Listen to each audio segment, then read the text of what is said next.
where blockchain is solving one of the world's largest financial inclusion challenges.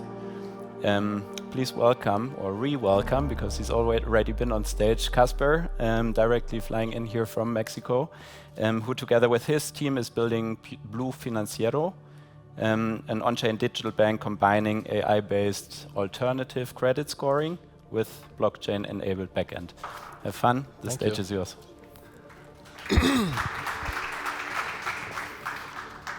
Cool. Thank you very much. I'm the CEO and co-founder of Blue. My name is Casper.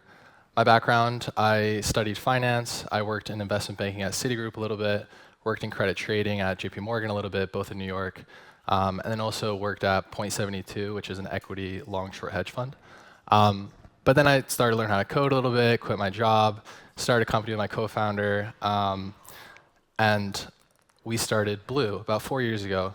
And so what is what is Blue? So Blue, in one sentence, is a credit-first on-chain digital bank offering basic financial services with wide access, right, to the 2.5 billion underbanked. I actually think 1.5 billion is unbanked, but actually it's sort of a debate as to how many people are actually underbanked. Some people say it's actually 50% of the global population. I think it's closer to about 2.5 billion. And so that's really the target market. And one thing I just want to point out about the app is that, so we are a natively on-chain neobank. The back end is on-chain, so the infrastructure is natively built on-chain.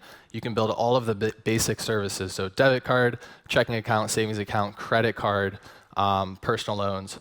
And so we're building all those things natively on-chain. But to the user, they just see a regular digital bank, right? They don't have access to services. They don't see coins. They don't pay gas. They don't even know that we're using crypto, ideally.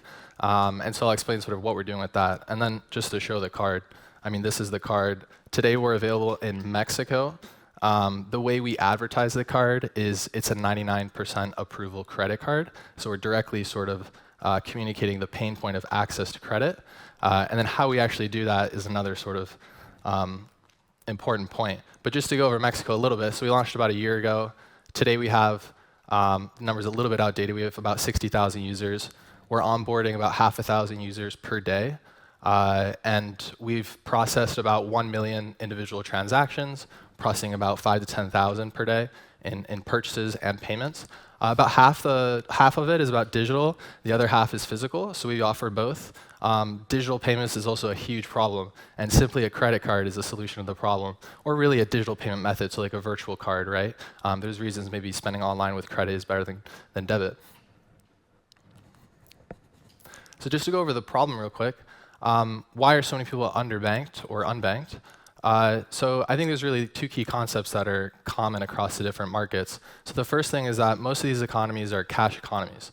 So the difficulty here is that banks can't verify your income because maybe you work as a street cart accepting cash or accepting bank transfer informally to get around taxes. And so when you actually apply for a credit card, the banks just don't have the ability to see how much you make per month, and so they're not willing to extend credit. And so the next question is just, why wouldn't a bank build it, right? If there's such a big opportunity, why aren't they working on it? Well, if you look at the banks in these emerging markets, there's actually not a lot of emerging market banks. So there's not a lot of Mexican native banks.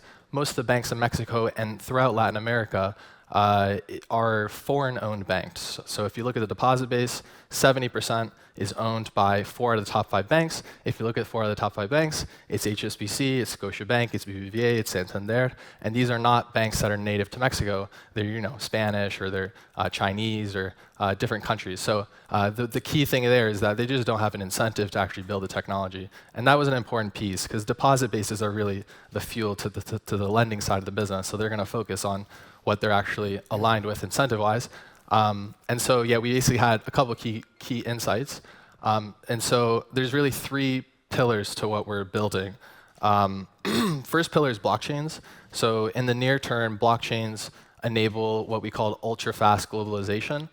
So there's this sort of regulatory arbitrage opportunity where it's not that crypto is not regulated, they're actually quite regulated. In emerging markets, usually regulation has come quicker because they see crypto as an opportunity to give access to financial services. And so for us, we're able to be regulated as more like a money services business, rather than a deposit-taking fiat bank. And because of that, we're able to enter new markets way faster. We're able to operate in a way more lean way while still being compliant. The second point is Android data. So we actually, for the credit card, as well as cash advances or these personal loans, we're using the mobile phone data to generate the credit scores. And what that allows us to do is basically give access to credit to the billions of people that don't have a formal credit history.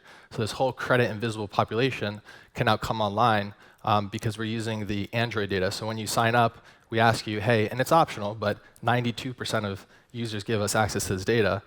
Are you willing to give us this data to get more access to credit? And most people say yes. And then with that, we're able to generate the credit scores. Think of things like literally like SMS text messages, contacts, app usage. A lot of these things are very indicative. They're also very indicative of fraud. So that has been a huge plus for us. And the last thing is AI. Obviously, AI is transforming everything. It helps us with the phone data, so turning unstructured data into structured data. And then it also helps us with automating operations, which is actually very important because another reason so many people are unserved is because you're not making much money per user, right? You're making a few dollars per active user per month. And so if you have a really high cost base per user, you're never going to be able to serve all these users.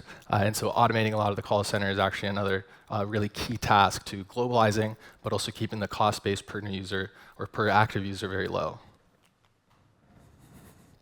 We touched on this a little bit, but the key benefits of blockchains in the near term: safer, faster, cheaper, smarter. I would say smarter is longer term.